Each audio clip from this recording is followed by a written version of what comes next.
Q&A 시작하는 저번에 1989년도 1월 26일 있었던 일에 대해서 이제 밤샘 조사가 있었다. 직권남용 혐의로 장세동 청와대 경호실장, 자 그리고 이원조 은행감독원장 직권남용 밤샘 조사 다음에 1회 재단기금 조성 경위에 대해서, 그리고 서울 연희동 대통령 사저 신축 과정에서 직권남용 여부가 추궁되었고, 1회 재단 그 부지를 확보하기 위해서 경기 성남시 공원용 그 녹지를 해제하게끔, 해제를 해서 그 땅을 확보하게끔 1회 재단 부지가 되도록 그거를 이제 해제하게끔 성남시장 등 관계 공무원들에게 부당한 압력이 있었는지가 이제 기사에 나왔었고요. 1989년 1월 26일하고 이제 27일 사이에 이제 국회 광주특위가 열려서 이틀 동안 광주 청문회가 속개되었습니다.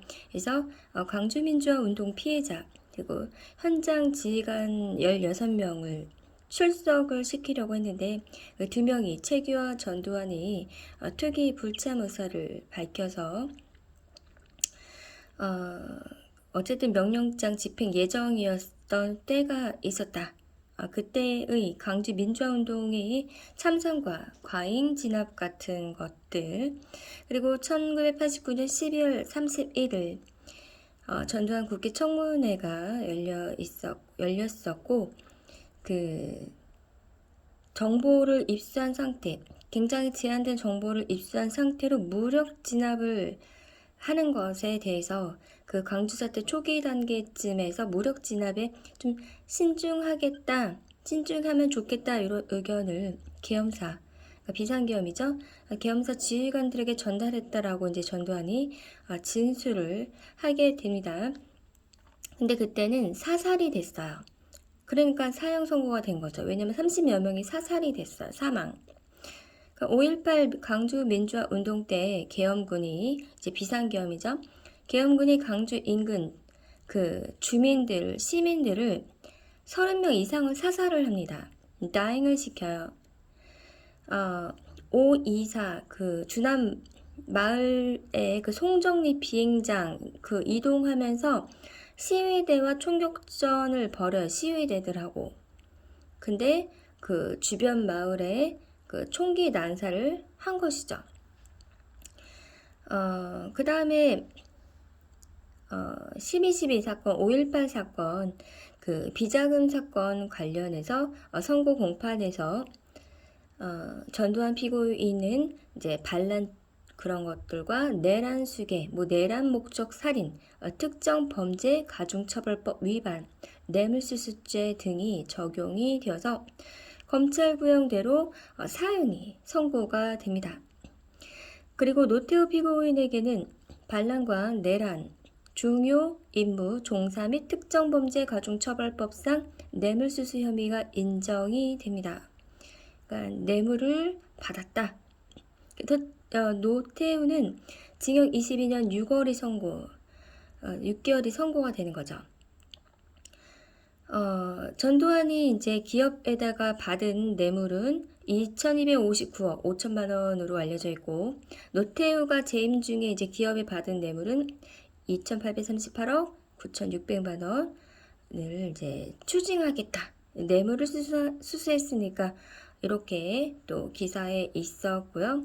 1997년 12월 20일 특별사면 조치로 인해서 특별사면할 거 알고서 이렇게 선고를 한 것이죠.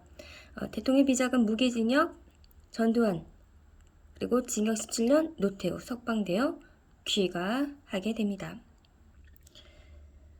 95년도 그 11월 16일 12월 3일 그리고 구속된 지 거의 2년 만에 풀려난 거다. 출감 뒤에 연희동으로 갔습니다. 자, 2013년도 7월 17일에는 최동우 총장이 나오죠. 조사 과정에서 범죄 혐의가 포착되면 전두환 본격 수사 착수 및 형사처벌 가능성을 또 예전에 또 시사를 했었고, 그 전두환 형이 있습니다. 경기도 여주에 자택이 있는데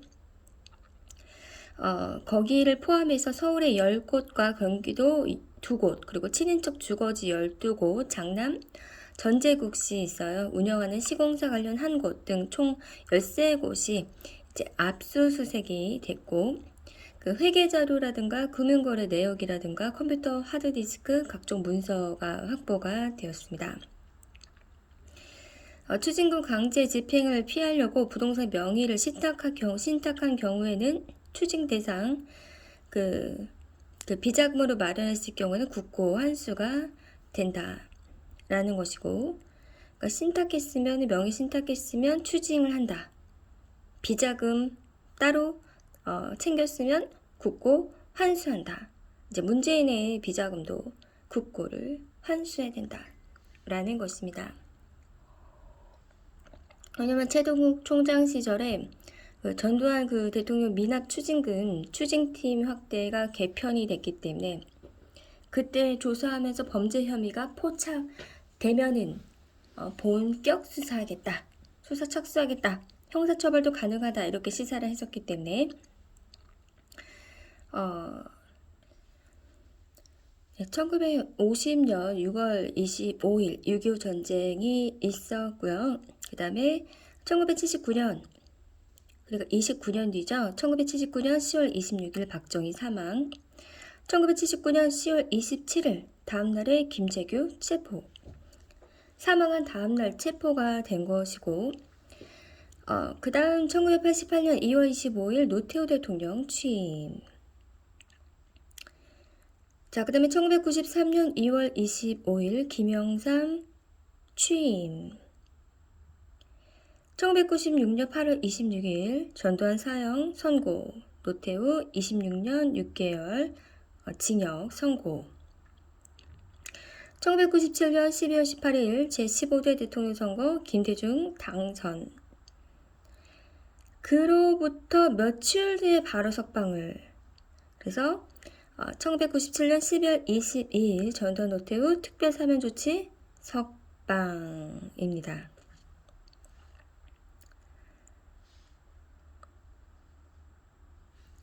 어, 1993년도에 이제 김영삼 대통령 시절에 7월 20날 이제 정승화 전 육군참모총장이 있어요. 12.12 당시 그 육군 수뇌부 지휘관들과 참모들 22명이 전두환과 노태우 등 함께 12.12 주모자 34명에 34명의 반란과 그 항명 혐의로 이제 대검에 고소가 되어가지고 그 서울 그 플라자 호텔에서 기자회견을 했었는데 12.12 사태를 예방하지 못해서, 그러니까 전두환 노태우를 그러니까 방어를 하지 못해서 사과한다. 그러면서 엄정한 그런 전두환과 노태우에 대한 엄정한 사법 처리를 촉구하는 기자회견이 있었다라는 것입니다. 1988년 10월 4일에는 삼천교육대 50명이 사망했던 그것에 대한 처리 대책 논의 진상규명이 그 정부와 민정당이 서울 호텔에서 고위 당정회의가 열렸었다. 남의 일인 양 시침이 되면서 회의가 열렸다라는 것입니다. 아무래도 무마하고 싶었던 사람들이 있었을 것이다 라는 것이고요. 아까 그 1997년 10월 20일 김대중 대통령께서 전두환 노태우 특별사면 조치로 이제 석방을 시켰는데, 그 10년 전에 1987년 12월 16일에 대통령 선거가 있었습니다. 그러니까 거의 15년 만에 국민이 직접 투표를 참여할 수 있는 참정권이 있었다. 그러니까 15년간 참정권이 없었다라는 것입니다. 그래서 1972년 10월 유신 이후 그 15년 만에 투표를 직접 할 수 있었던, 그래서 1980년 12월 16일 대통령 선거는 참정권이 15년 만에 있었던 그런 대통령 선거였다라는 것이고, 1988년 2월부터 임기를 시작합니다. 노태우가 임기를 시작을 하게 됩니다. 그 김대중 전 대통령께서 이제 97년도에 대통령이 당선이 되셨는데, 그 전에를 다시 돌아가 보면 7년 전에 그 1990년 10월 8일부터 20일까지 김대중 전 대통령이 이제 야당 대표로서 지방자치 전면 실시를 요구하면서 13일간 단식 투쟁을 했습니다. 평민당 총재였던 김대중 그 야당 대표가 지방자치를 해야 된다 라면서 전면 실시를 요구하면서 13일간 단식 투쟁을 하고 이제 7년 뒤에 이제 대통령의 15대 대통령에 당선이 되십니다. 1961년 지방자치가 그 5.16 군사 쿠데타로 인해서 중단이 되었기 때문에 거의 30년 만에 실시하는 것과 같은, 그래서 그 단식 투쟁 뒤 한두 달 뒤에 1990년 12월 6일 날 여야가 지방자치 실시를 최종 합의안을 내는 거죠. 그래서 기초 및 광역 지방의회는 1991년 6월 30일 이내에 구성을 한다. 그리고 기초 및 광역 지방자치단체장 선거는 1992년 6월 30일 이내에 실시한다. 자, 이렇게 30년 만에 지방자치가 실시됐다. 전면 실시가 됐다라는 것이고, 1991년 단체장은 임명하되 임명 방식이었고 지방의회는 직접 선거, 선출제였다라는 것입니다.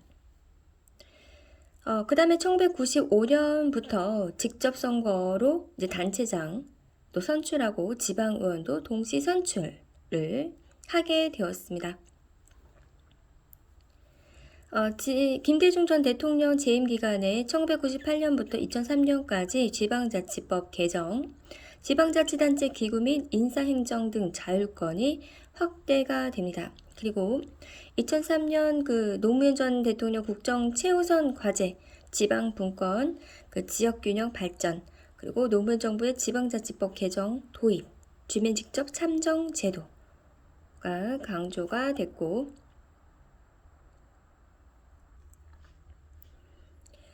2005년부터는 지방선거에 정당 공천을 허용을 하면서 지방자치가 자율성이 훼손이 되고 정당에 의한 그런 단체장과 지방의원 공천제가 폐지되어야 된다라는 의견이 다수가 있었고, 자치단체장과 지방의원에 대한 정당 공천이 지방자치가 중앙의 정당 정치에 이제 종속이 되는 결과를 낳았기 때문에 2005년 지방세였던 그 종합부동산세가 국세화되면서 지방정부의 재정 자립도를 약화시키는 그런 모순된 이중적 정책이었다. 이렇게 또 평가가 내려지기도 했습니다. 이명박 정부 때는 지방재정 자립도 확대 기여, 부가가치세 5%를 지방소비세로 전환을 해서 지방정부의 재정자립도를 높였고, 박근혜 정부 때는 2014년부터 2015년 누리과정 중앙정부가 이제 국비 확보를 안 하고 지방자치단체의 예산 부담을 떠넘겨서 갈등이 있었다라는 거고요.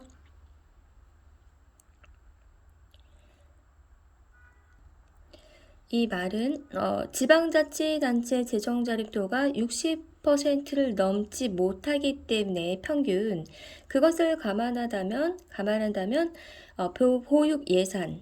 보육예산 총액을 누리과정 보육예산 총액을 지방자치단체에 떠넘긴 꼴이다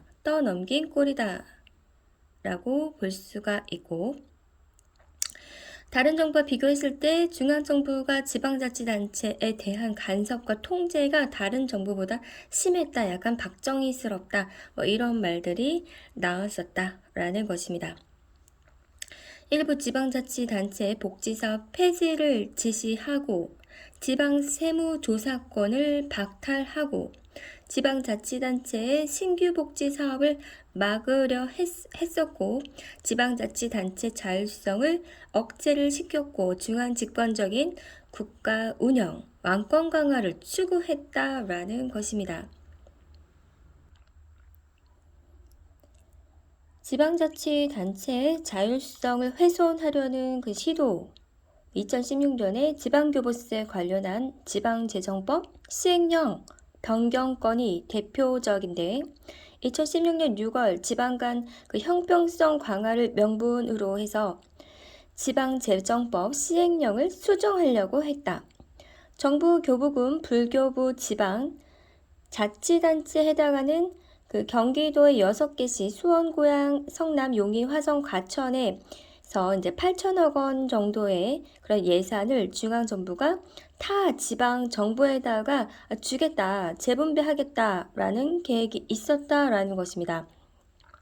그때 이재명 성남시장이 박근혜 정부의 지방자치 정책에 맞서서 서울시청 앞에서 지방재정 개편안 반대를 위해서 무기한 단식 농성을 벌였고 6개 지방자치단체는 주민들과 함께 서울로 상경 집회를 열어서 지방 간의 재정 불균형은 지방자치단체 간의 문제가 아니라 정부의 해결 과제라면서 정부는 스스로 약속한 지방소비세율의 단계적 인상, 지방교부세, 교부율 확대 등 서둘러 이행하라고 촉구를 했습니다. 해당 지방자치단체의 격렬한 반대와 저항으로 박근혜 정부의 계획이 무산이 되고 2017년 1년 뒤죠. 3월 10일에 박근혜 전 대통령이 파면이 됩니다.